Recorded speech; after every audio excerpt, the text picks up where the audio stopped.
Was I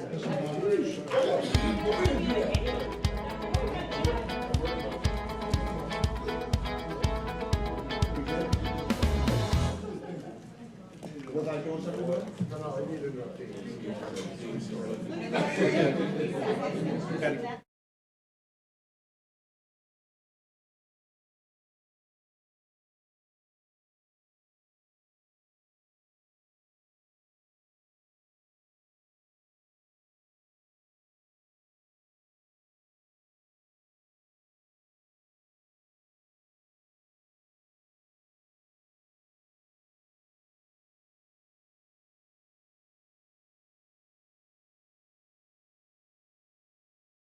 Just give it to him, then I'll update it, and then you get it tomorrow. All right, I'll give it to him now.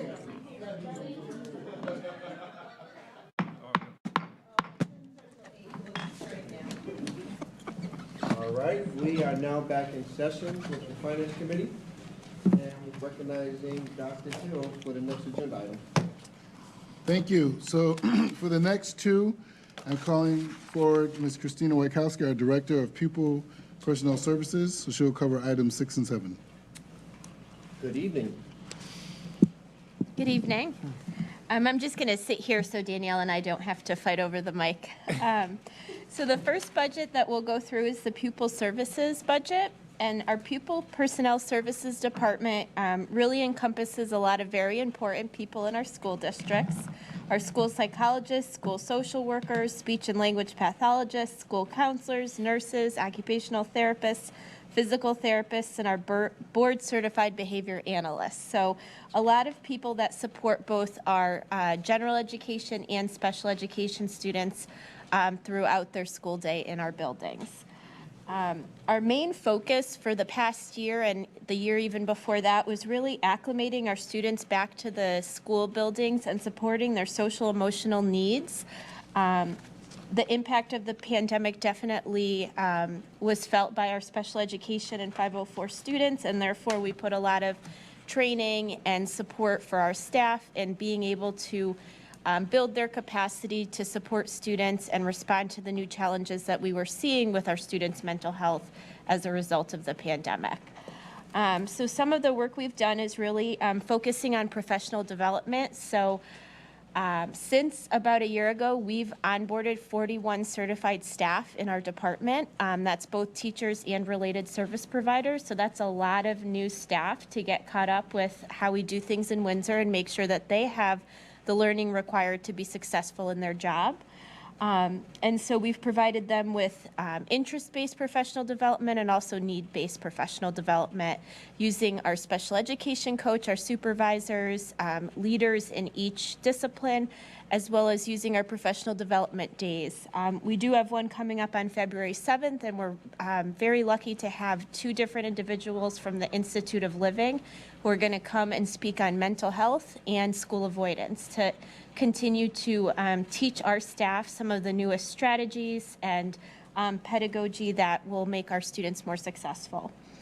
Our Pupil Services Department also plays a role in the MTSS processes in each of their buildings, really being able to support those teams to help students that are not yet identified in ways that they can be supported around their social emotional functioning, their behavior, and more significant mental health issues in the classroom. If those interventions are not working for our students, those individuals then help to evaluate and put plans into place for those students. And that is part of that child find obligation, which is an ongoing process that we look to improve by helping these staff members become stronger in their disciplines in order to complete better evaluations that give us comprehensive data that we can then use for planning purposes. So of course, I don't think things are changing too much, where I think the mental health and the social emotional functioning of our students needs to be at the forefront of the work that these individuals do. And so we are going to continue to provide training, services, and resources to these staff so they can do their jobs. And then we really have started this year for the first time trying to do some more for our parents. We know that our parents spend a great deal of time with their students and are often facing challenges that they may not know how to handle. So we have some parent nights coming up, and we intend to continue into next year looking at different topics that we can help to professionally develop our train our parents on in order to carry over some of the strategies that work in the school into the home, and then also help them secure resources if they can't find maybe mental health support outside of the school. And then just the last thing, working with, instructional services and our principals, we really want to put a greater emphasis on generalizing some of the things that our students do with, say, their related service providers into the classroom. So developing the capacity of the general ed teachers to be able to take what a student may be doing, say, in social work and practice that in the classroom. And so that's kind of the last step. We have them learn the skills in the individual sessions, but we want to see a greater emphasis on them being able to use them no matter what the setting is, whether it's the hallway, the classroom, an after-school program. And so that's really the gist of this. It's a very extremely important department and has been an essential part in, even with the nurses falling under this department, helping us through the COVID pandemic and then as we make our way out of the pandemic. So if there are questions, I'll take them at this time. Thank you very much. Any questions on pupil personnel services? Mr. Panos? Could you tell us what was reduced when the health services, so I can see the correct Sound Bridge, BCBA, the autism support, the physicians, evals, and all this. You had a reduction here. That's good, but what is it? So that includes a lot of our contracted services, and there are some examples, as you indicated, on the side. Due to increased needs, we were contracting things like people like a school psychologist, for example. And if you look towards the bottom, we've added some of those to the actual personnel lines, so we don't have to contract those individuals. So we're Where is this? I'm sorry, I don't. So if you look at the bottom, like Danielle has the asterisk and, well. Way at the bottom. ESSER funds? Danielle's budget book, but there's, based on student need, we put in an additional 0.6 FTE, an additional 0.8 FTE. So those were things we were contracting and have now gone into positions. And another part that would have been taken out of there, which we've really amped up this year, was our nursing services. So up until this year, we had a very, very low pay rate that we would pay our nursing subs. So when we increased the rate, we were able to then hire people that retired will now sub for us. And we were able to get like a little sub pool for nurses. So now we don't have to contract out and hope to get someone on any random day. These people that we have like 4 or 5 of them now that know our school, know our kids, if we need to have a sub for them. So that's another area that's why that decreased. And it's very cost effective for us to have our own people. The contracted companies charge so much, and the caliber of staffing is not always equal to someone we can actually interview Right. and find. Oh, good. Oh, thank you. That's, All set, Mr. Panos? yeah, could you tell us, you mentioned, I just want to find out, what is this child find obligation thing could you explain that? Yeah, So child find obligation is just by law. We have to, This is, by the way, a third, in the middle group, the third bullet. It says staff working diligently to meet child fine obligation, screen students, and also provide recovery services, et cetera, et cetera. yeah, so by law, we have to identify students who have disabilities and provide them with the correct supports, whether it be an IEP or a 504 plan. So our obligation is to, if we have students of concern in the school buildings, it's our obligation to identify them, evaluate them, and determine whether they require services. Okay, so this is making sure that someone who needs, that's what you mean by this child find obligation? Yeah, yep, and that, Mostly as students within our school buildings, but, we also have to take referrals from the non-pubs, someone who's homeschooled, a parent of a 3-year-old who may suspect their student has a disability. We must act on those referrals and ensure that if they indeed do, then we have a plan in place. So is this term of child find obligation then a special ed just phrase that's a formal? It's part of the IDEA and special education law. Okay, so it's a formal term. Okay, I'm sorry. Let's see. All set, Ms. Spino? Yeah, thank you. Looking to my right. Looking back to my left. Without objection, we can move on to the next item. So ordered. Dr. Hill? Still me. Well, I'm always going to you, so. Oh, I'm sorry. I had said she's gonna cover 6 and 7, just so. I'm sorry. Yeah, so the second half of the department really is really our special education teachers, our paraeducators, the staff that are providing that specialized instruction for our students in the math, the reading, the writing, executive functioning skills, organization. And we really do that through a continuum of services. So we have students in the general education setting. We have students who need more restrictive settings within our own district, and then students we even outplace. So again, I had mentioned we have had a lot of new staff, and so a big chunk of our school year this year has really been building their capacity and then improving the climate of our department in order to hopefully retain more staff.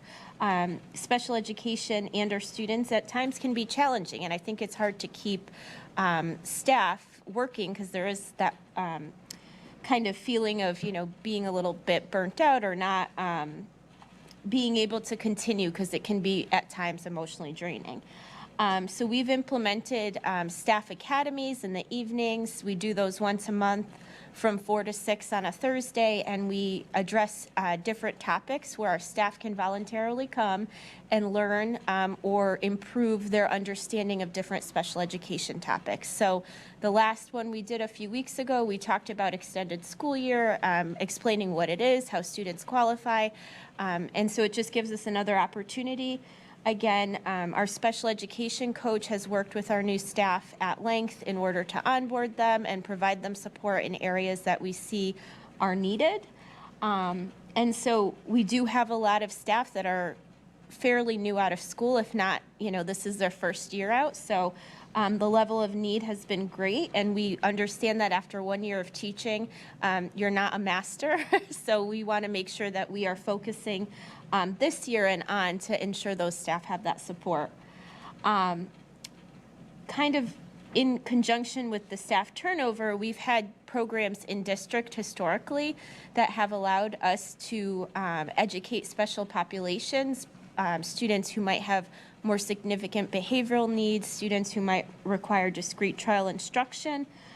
Because of some of the changes in staffing, we had established programs in various buildings, and when staff has left, we've had to kind of rebuild those programs. So a lot of our work this year has been to recruit staff for our specialized programs, train those staff that are working with those special populations. We've had some people consulting with our teams in order to give feedback on what we're doing in those programs. And this is an area that we definitely need to continue to improve. It is hard to find staff for the programs, and therefore, we really need to find those strong individuals that want to be working with those specific populations. One of the banes of my existence this year has been our switch to the CT SEDS platform. So in years past, we have had a computer system called IEP Direct that would house all of our documents. Our staff would write up their PPT meetings, collect their data, do everything in IEP Direct. The state mandated that we roll out a new system that they bought and are requiring all of us to utilize.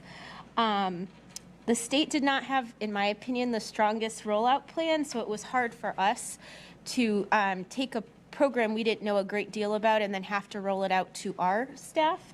However, we spent a lot of time creating professional development, having office hours, creating our own help desk system, so that we can roll out this platform and get our students into the new system.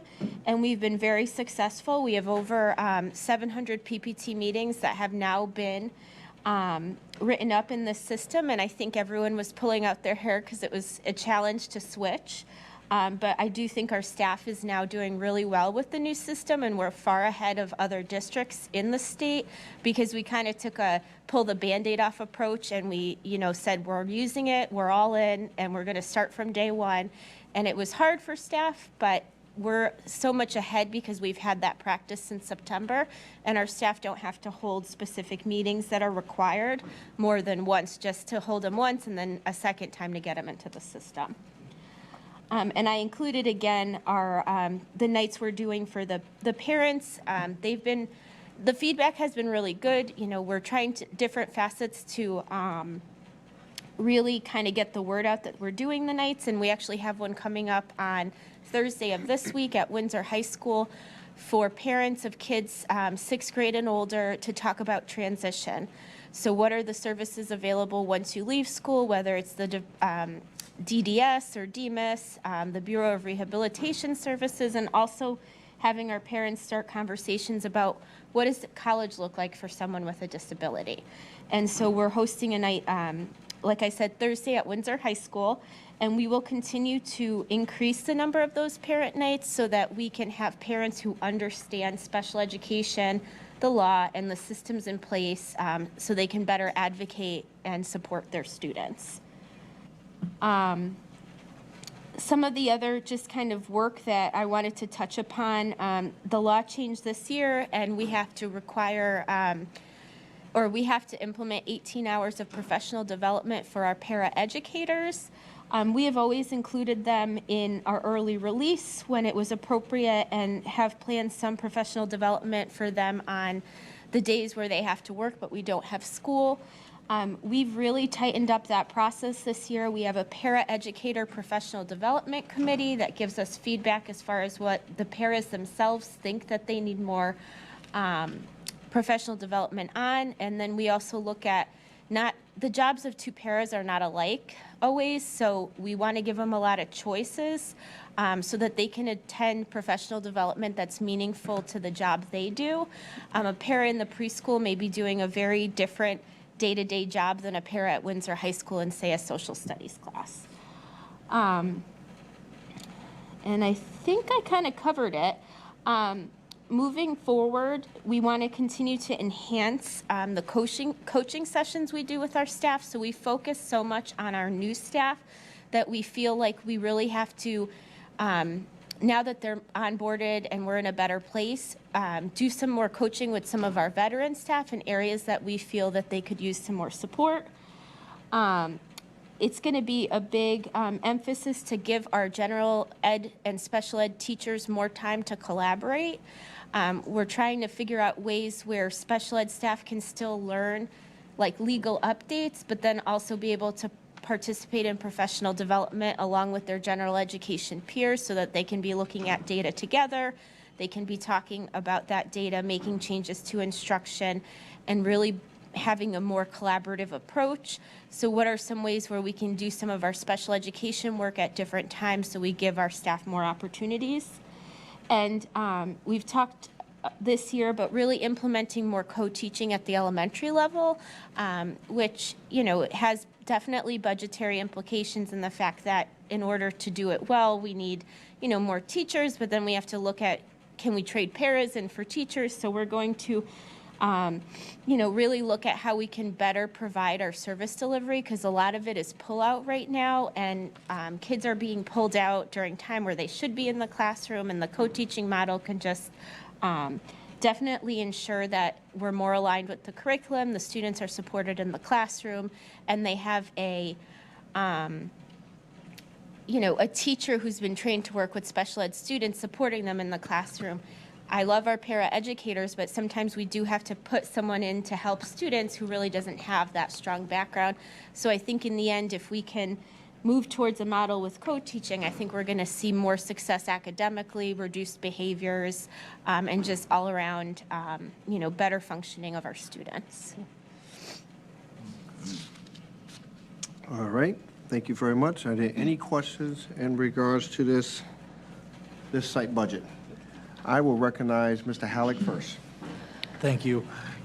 I see that we're eliminating 3 para positions.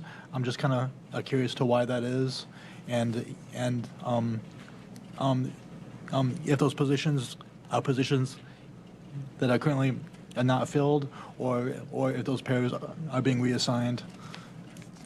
So, I don't know if you want to talk to what, because it's like many parts to it, so I'll let you. Sure. So in this specific situation, which under the 2 asterisks, oh, sorry, never mind, not under that asterisk. Let me rewind. The paras are decreased by 3 in this budget for next school year because we currently we had to hire behavior technicians in lieu of a para based on specific IEP requests, and we were able to not outplace in order to provide this type of employee assistance versus a para. So we chose to do that instead of a $100,000 outplacement. So we reduced 3 FTEs as a para, and we added 3 FTE behavior techs, which you would see when in the elementary and Windsor High School on that FTE page. May I answer your question, Mr. Halleck? It did, yes. Any other questions, sir? No, that's all I have. Thank you. All right, I saw Mr. Fury's hand and Mr. Panos before I even looked to my right, so I'll entertain Mr. Fury first. Thank you.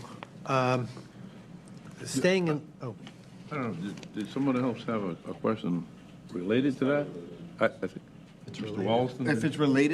it's related, you'll yield? No, Yeah. it didn't.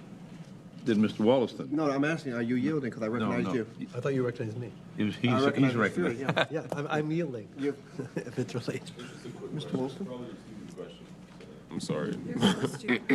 I just wondered, That's not asked. what's the difference between the paraeducator line with 89 and then the line with just 5? I just wondered if there's anything different. So the highlighted areas, that darker color shade, that's for grants. No, it's okay. No, just for your knowledge, it's highlighted right there, sir. Yeah, it's. Mr. Fury? Thank you. The board adopted budget said 89 paraeducators. Do we have 89 right now? We have more currently than 89. Okay. The biggest question I have really has to do with the bottom of the page, and that is the middle section, BOE adopted budget, and then the superintendent's proposed budget, which is a 21.38% increase.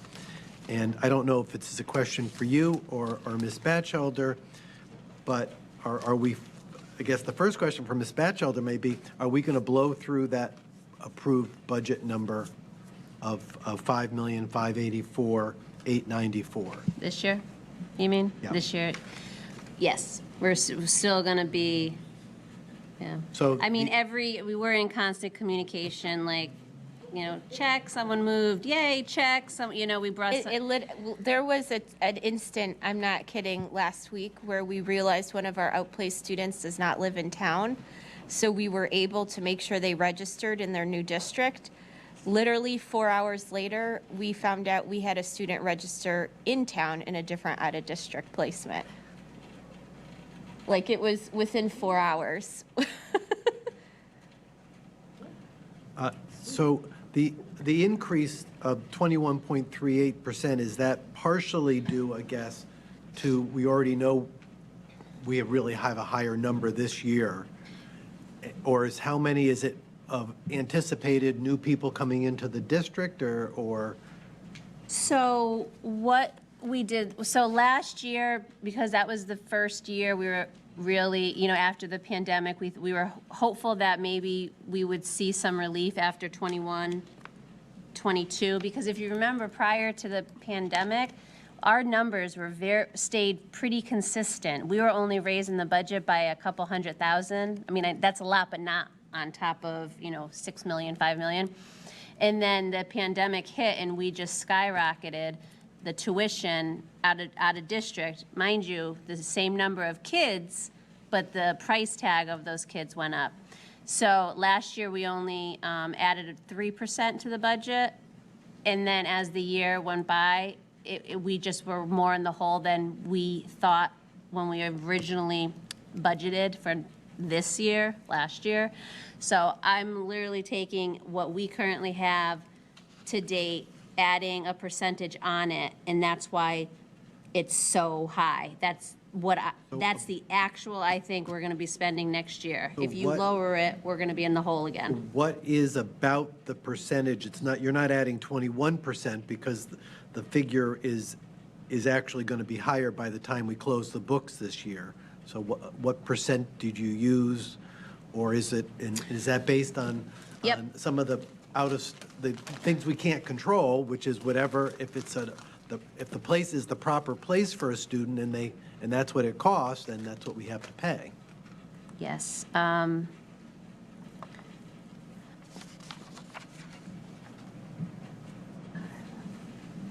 Sorry, if you just give me 1 second, I can tell you.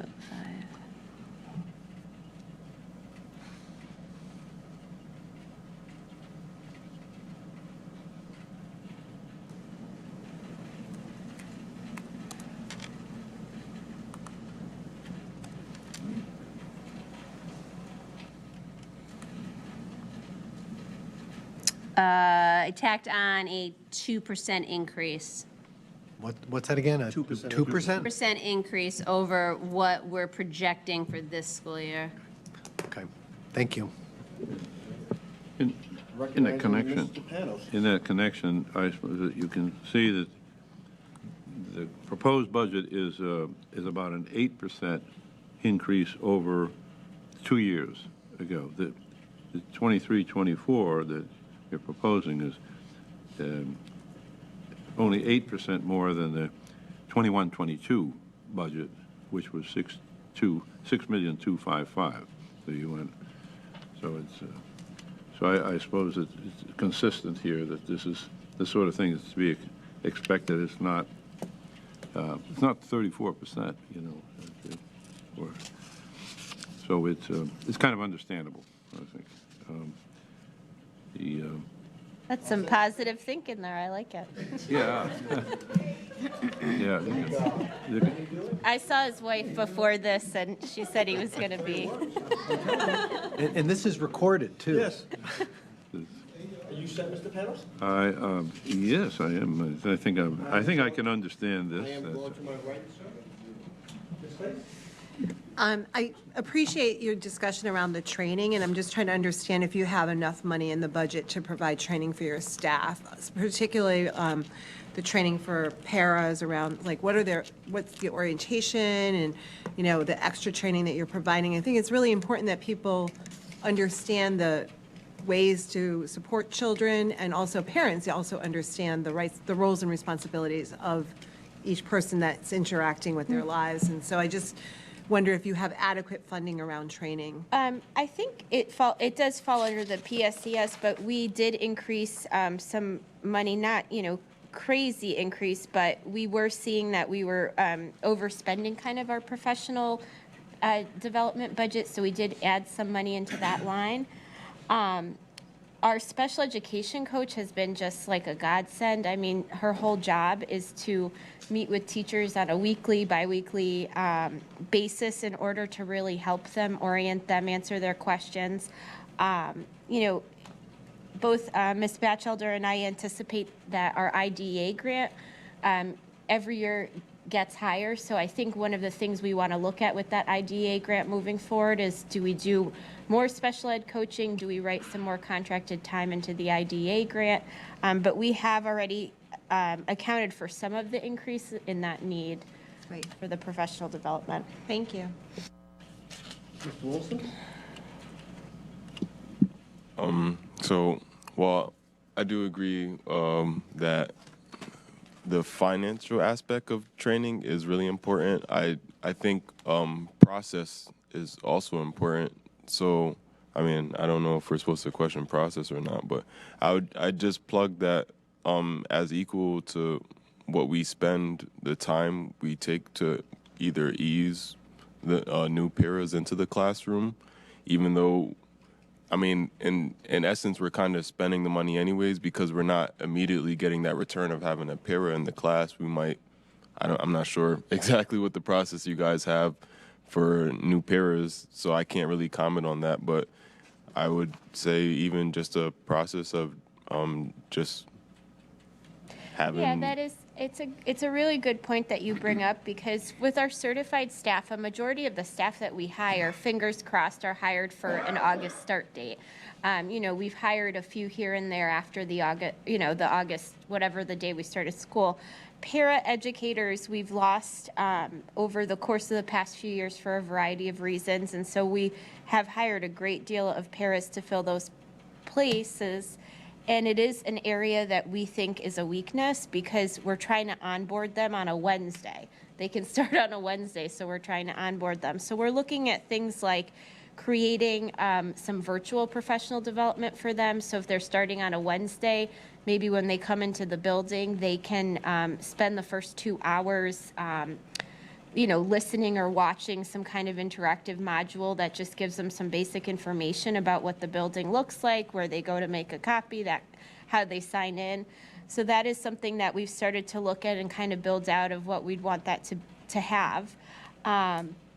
We've also tried more this year to have paras shadow for multiple days before they're actually put into a placement. So they might start on a Monday, but the first 3 days that they are in the building, they work following someone else that's working with the student, or work directly with our board certified behavioral analyst, so they can really learn the student, their disability, their plans, the strategies that they're supposed to implement. But it is tough because we need those bodies, so sometimes I don't think we give them enough training. So it is an area that we've been thinking about and trying to be creative with, because with the amount that we're hiring, Sarah can't get to all of them to onboard, the coach. But if we could do something virtually, then at least there would be, some pretty thorough introductory information that they can obtain. Yes, sir. Ms. Taylor? So for me, just give her the money, right? Because it's so important. You've got robotics. So my thing, when we're talking about like culture and climate, not only for our, the adults, we're talking about the kiddos. And when you're thinking about bringing people in, and it's almost like a revolving door of the adults in the place, and these students don't know them. And it is difficult for them to build trust, especially when we're talking about our most fragile kiddos.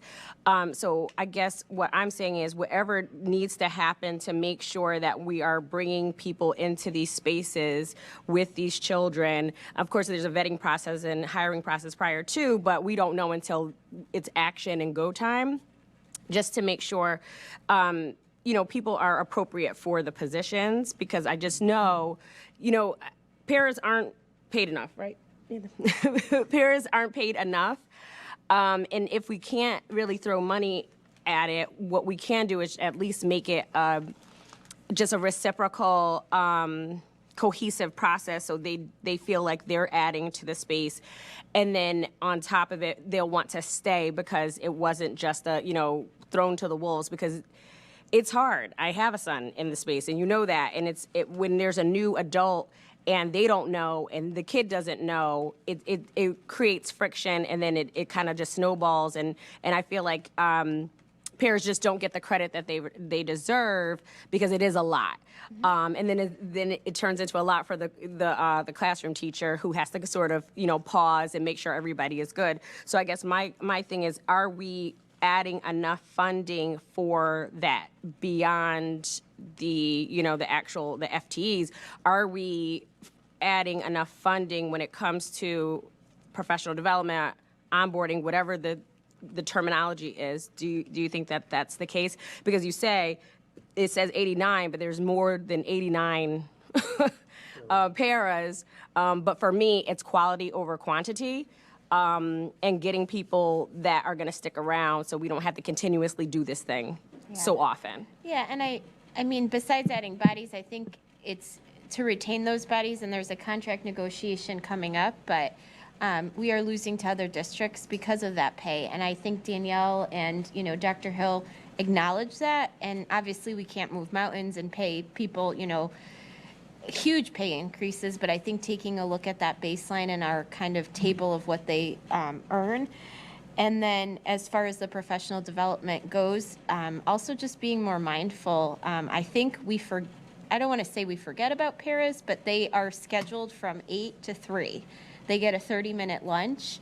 And so just really looking at how we're utilizing them, and is there even opportunities? I know we're starting to also do this in some of the buildings where we're starting like para committees where they can give feedback, and then also encouraging para educators to lead some of the professional development. So when it's a half day and there's something building based that really does not make sense for the paras to participate in, do we have some para leaders that can then work with the newer paras to build their capacity? So I think we've really tried hard in the past 3 years to think outside of the box and solve problems in different ways. Not to put any attention on Mr. Halleck, but I think his wife is actually leading a PD on February 7th. So we threw it out to the para educators and we said, we'll help you. Like, we'll help you come up with a schedule of what your 2-hour block should look like. And a lot of the paras do have really unique skills, or they've been working with a certain population for a really long time. I think sometimes we have new teachers come in and the para educators kind of have a better grasp on what's going on, where that first year they're kind of helping each other. So we're looking, sometimes it's not as much about funding as how do we use the expertise that we have? And we have so many smart, strong working, capable people within our district that we tap into.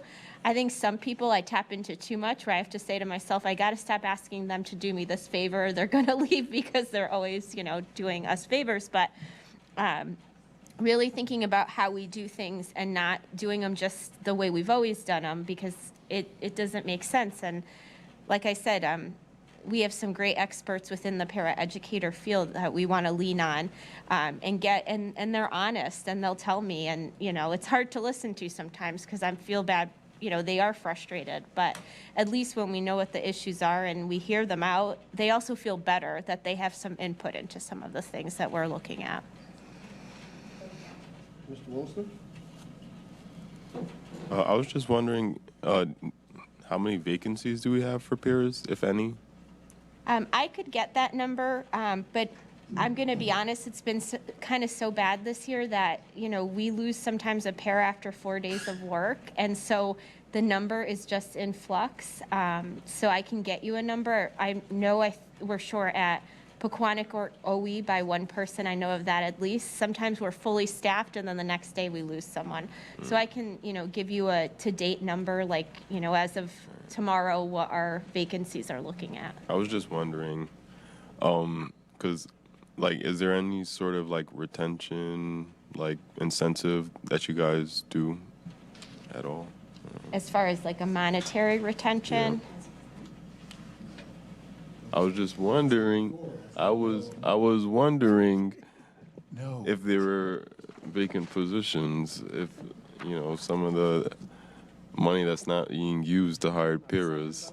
So let me clarify the vacant. Yeah. First of all, we're over our budgeted amount of paras. So that's what, I don't know if you guys missed that part. No, we got it. Yeah, we're over, but folks are still asking for paras and needing them in certain places. So what you budgeted last year, we're over that number. But just to clarify for the rest of this year, no, we have no incentives, no programs, but we're about to start negotiations. So we're going to take into account what all the other districts are doing, and we'll negotiate the best deal possible. Any other discussion? Ms. Claes? May- I'm sorry, Mr. Panos, then Ms. Claes. The legal costs, where are they covered for? I mean, sometimes they can be pretty high. So Are they on each- another budget? Yeah, so like special ed, Yeah. Christina has her legal line, I have my legal line, Dr. Hill has his legal line. Okay, but In it's each- not in special ed budget. It is. Oh, it It's is. right here. Oh, It's in the middle. oh, Yeah. it is, Three okay. down, Okay. 43,000 right here. They- Oh, yeah, okay, that's a heavy, yeah. All set, Mr. That's Panos? all set, yeah, thank you. Ms. Claes? Yeah, I just had a couple questions. So you talked about how some of the paras have been participating in professional development and attending things after their day, I think, or during the after their day, the 3 voluntarily. Well, last summer, we did run some voluntary professional development that we paid them to attend. Okay. On early release days, those Tuesdays that occur, they have to work their full day. So a lot of times what's happening in the buildings is very pertinent to what they need to learn, whether it's, restorative practices, for example. So they participate along with the certified staff in that professional development. Then there's days like November 8th, and we're coming up on February 7th, where it's a full-day professional development. So for example, this coming February 7th, for 4 hours in the morning, they will be doing like choice professional development based on, the jobs that they do during the day. And then towards the end of the day for 2 hours, they will be joining their building.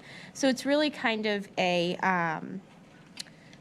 it really depends on what the situation is. Also, like elementary, there's 3 conference days during the school year, and those are sometimes hard for us to plan PDs for them, but that's where we're looking to have some of them run their own professional development. So there are those pockets of opportunity. Great. I would just encourage us, if we can find a way to pay staff who are doing, developing those things. And also, I would encourage us to be as generous as possible for being competitive in the contract negotiations. Thank you.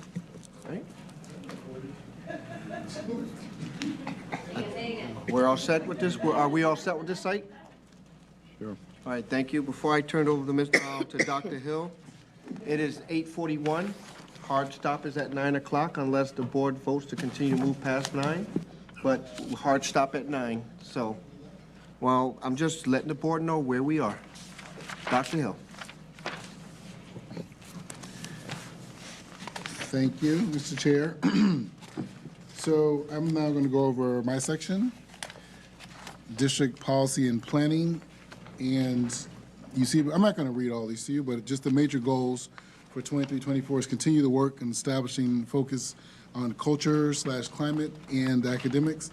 I think you've heard that most clearly from Dr. Haiti and Ms. Feynman, that we are moving in that direction. So when I talk about culture and climate, I'm talking about first and foremost the connection between the relationships with students and staff, staff and staff, students and students, and of course staff to families, so that we create an environment which is conducive to increased learning and better performance for students academically.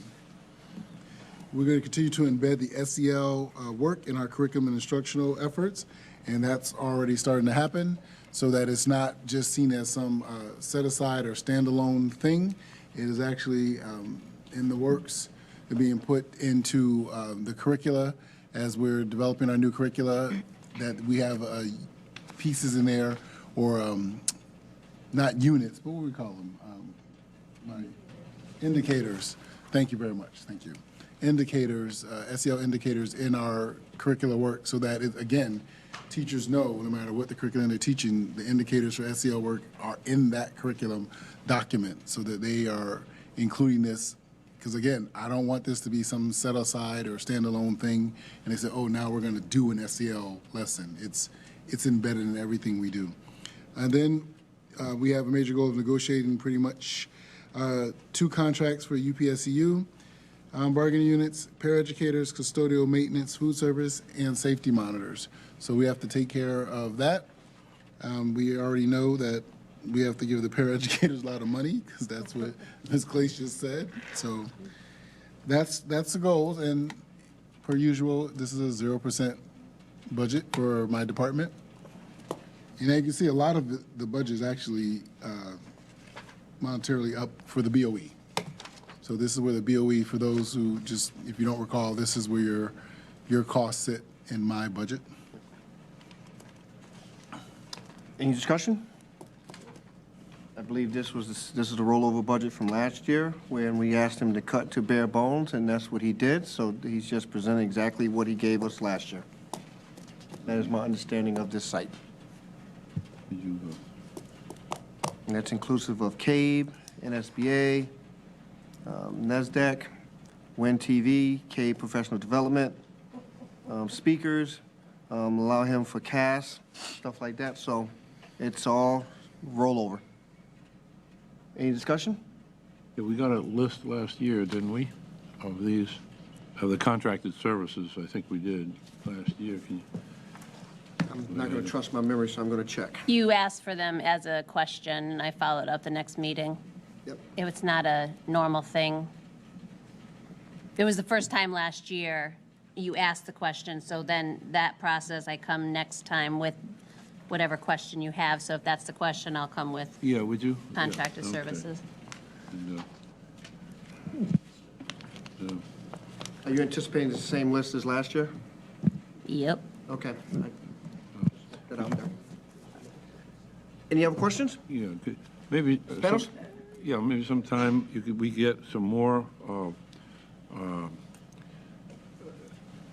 more on what the culture and climate is that you're mentioned here several times. That we get a better idea. I understand this is a relationship, but what are the specifics?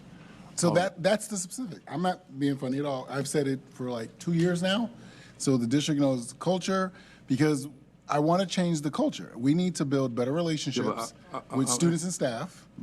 So when you say specific, I'm giving it to you. We need to build better relationships with students and staff, students, right? This is something the board extensively expanded on with me during my evaluation, right? When you talked about fights and other things, that's part of culture, right? We come to school to learn. We don't come to school to fight or to engage in those things, right? And also, because I've done this 30 years, teachers, you don't just come and say, here, I'm just throwing out this lesson.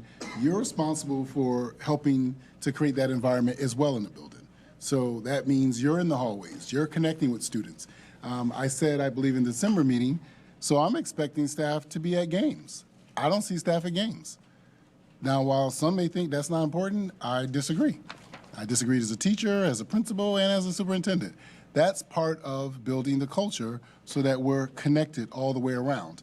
And when you have that environment, then my experience in my career shows that you get the increased academic performance. The other piece in that culture is a culture around looking at the data, as Dr. Haiti and Ms. Feynman discussed.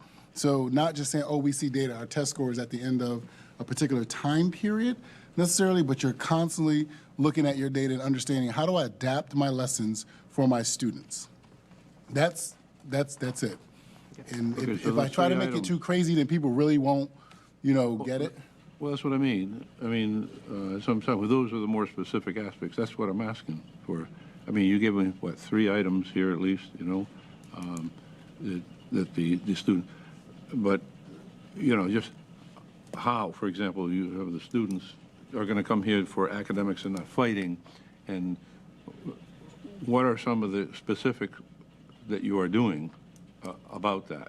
Or you're going to have the teachers go out in the hallway and, Oh, take I control. agree, but if- you can, you don't have to do it here. I'm just saying. No, I'm saying, but I've said this repeatedly for 2 years. I've said it over and over again. I want teachers to do this. I want students to do that. I've kept it simple, Mr. Pando, so that my teachers and my students don't get confused. So when I deal with students, right, as I've shared, we had a couple of expulsions. I said, so did I send a letter to the parents and the students? Did I send you a letter in August? Yes, you did, Dr. Hill. Was my letter clear? And there was not a lot of words there, because my experience tells me when you communicate, lots of words mean nothing. Right. When you're concise. What is Right, and I'm like, your purpose for coming to school how much is of it? to learn. That is your purpose, not to get involved in fights or to argue or to wander hallways or to hide in bathrooms. That is not your purpose. Or to wear your pants down below Well, the I buttocks. didn't put that in my list. I said, I did cover that by saying follow board policy as it's established currently. And I've told parents, Mr. Panel, so you know, if you don't agree with something, you have the right to come to the board, audience and visitors, and speak. And then conversely with the staff, so Dr. Haiti and I, this semester in particular, are now meeting with departments separately. They heard me as a whole group across the district, and I check in with folks as I go through the schools. But now, particularly, I said in August I was going to focus on the high school because that is the bread and butter. And so as I meet with departments, I'm reminding people of what I said in August. And so when we're asking for changes that we have been asking for, and they give their feedback, I'll put it that way, I'm like, feedback's been duly noted. This is how we're moving forward, because this is the culture that we're going to have. So no one's confused. They may not like something, but they're not confused about my expectations. Mr. Panos? Okay. I just didn't write paragraphs here, Mr. Panos, but I'll always discuss it, but I just didn't, I just try to keep it a one-pager, just to keep it, All right. but I'll always explain it, no problem. Any other discussion for this site? Thank you. I am seeing none. Next site, Dr. Hill? So the next site, Employee Personnel Services. Employee Personnel Services, so we'll have Ms. Batchelder. She'll finish up number 9 and number 10. Yes, sir. Okay, so Employee Personnel Services, it's really very similar to what Dr. Hill stated regarding all the contracts. So we are entering in to 4 different union contracts this spring, all non-certified. So we are getting prepped already for that, and I will begin that process soon. My goal is to get it done by June 30th. Unfortunately, non-cert contracts are not dictated by state law like teachers and administrators, so they can just go on and on. But my goal is to get moving and get going on all of them. Other than that, that is really the overall for Employee Personnel Services, if you have any questions. Any questions? It seems like it's a rollover amount. Yep. Only thing is different is just doing more negotiations with non-certified staff this particular fiscal year. Yep. Any discussion?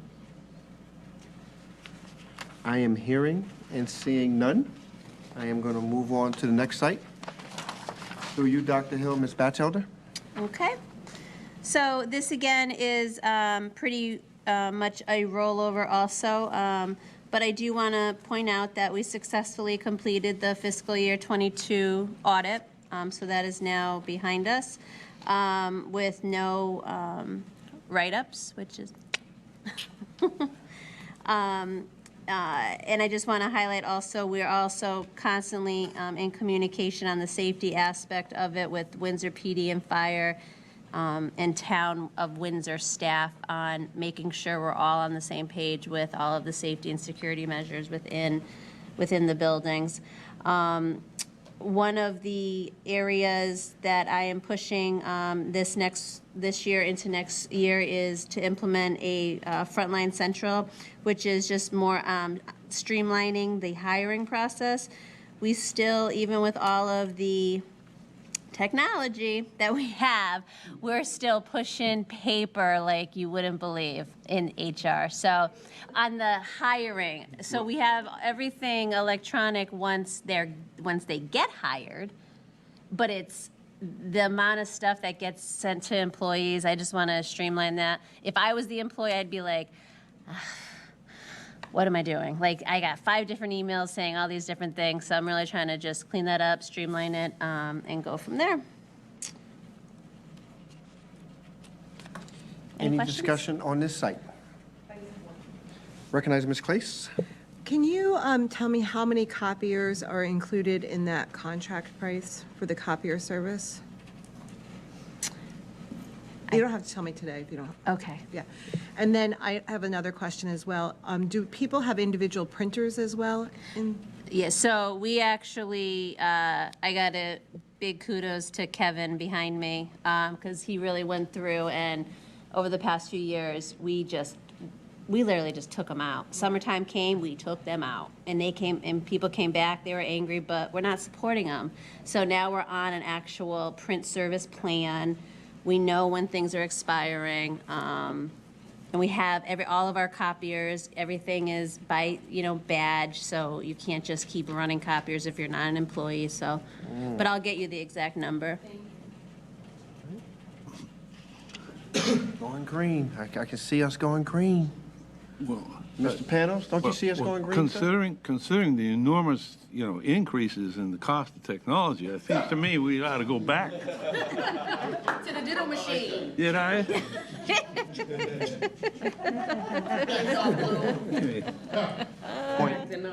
Yeah. So, I mean, did I? You have a question, sir? Did I well, I'm sure I have a question. I'll recognize Mr. Fury if you don't have one. Okay, well, if Mr. Fury wants to, I do have questions, but go ahead. Mr. President? One of the things that, to me, jumped out at me was the number of special ed students we have transported, it says, to 25 facilities. I mean, that just really talks about the kind of nature of making sure the students are being placed in an appropriate setting, but just, Right. it's a big number. And we job share. We share with other towns all the time through Haven, as much as possible. If they're coming through, they pick our kids up and then we keep going. It says, I know one of the goals was finishing the air conditioning this summer. I know there were still a couple phases to go. Is that going to be all done by the end of this year? Or? So actually, I was at the CIP meeting last night, and JFK got approved, even though, it's our money paying for the Don't go finalized phase. So that's going to happen this summer. So after that, all of our schools will be fully air conditioned. Well, Sage Park has phase 2 this summer, and then phase 3 next summer. But they're slow. They have some areas already. They're kind of going different sections of the building for each phase is a Right. different part of the building. Yep, exactly. I know the upstairs was really Right. needed Yep. first. Yeah. Yep. The other thing I hate to bring up, but I'm going to, on the goals for next year, continue to work with DATCO in securing enough bus drivers to fill our fleet. From Jill. Yeah. Well, I'm sure she'll jump on top of it, even despite me asking the questions here, but can you describe at all what So we're doing on that? So this site is actually, if you flip to the next page, on page 32, this includes transportation. So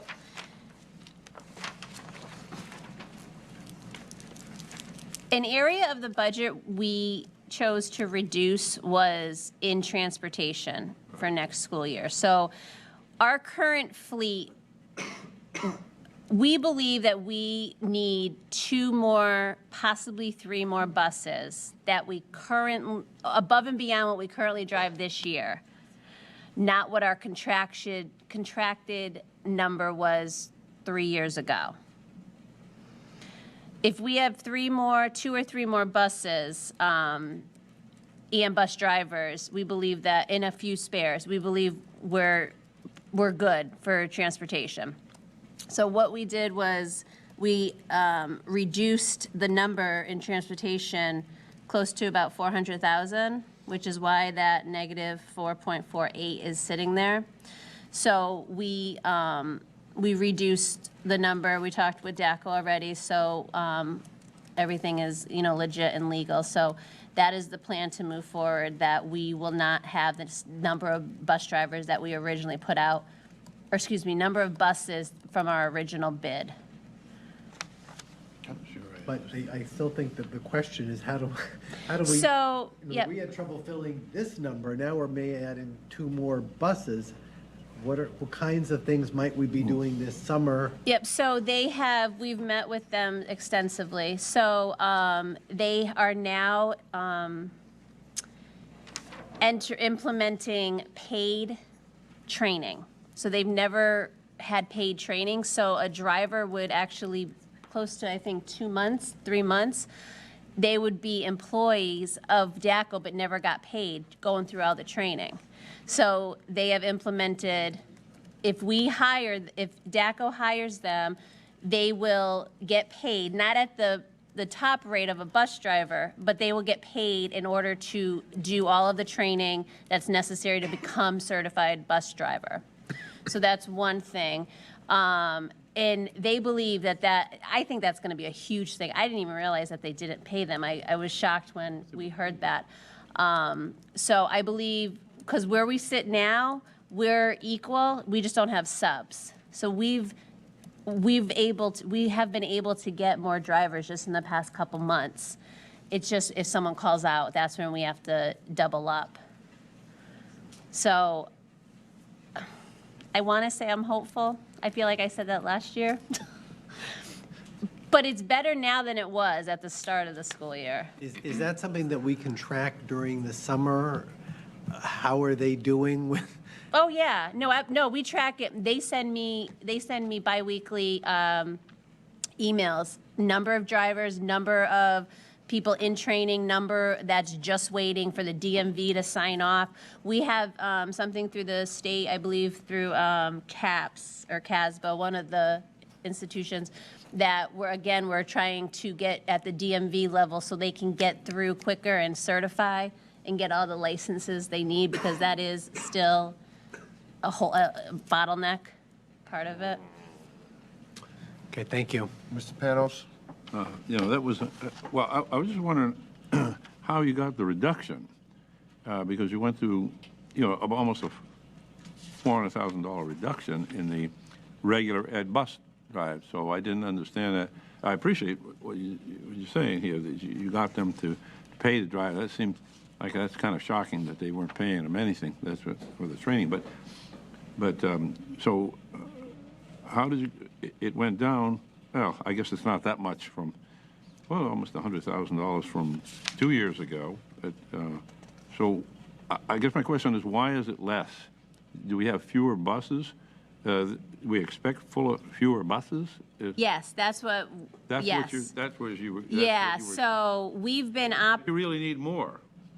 We don't need as many as we contract that original bid. We don't. Oh. We don't need that many. Oh. I mean, we're sitting at 9 right now that was originally contracted. Right. Granted, when we did that, that's when we used to route ourselves. We used to have an actual employee that did all the routes. We had Rainbow. So when we wrote that initial bid, that's what we thought we needed. Oh. And then DACO coming in, they have a new system, they're routing, they're the experts in that. And through the transition, parents started bringing kids after the pandemic more. They're consistently bringing their children, so. I don't know. I somehow had it in my mind that we didn't have enough buses. We don't.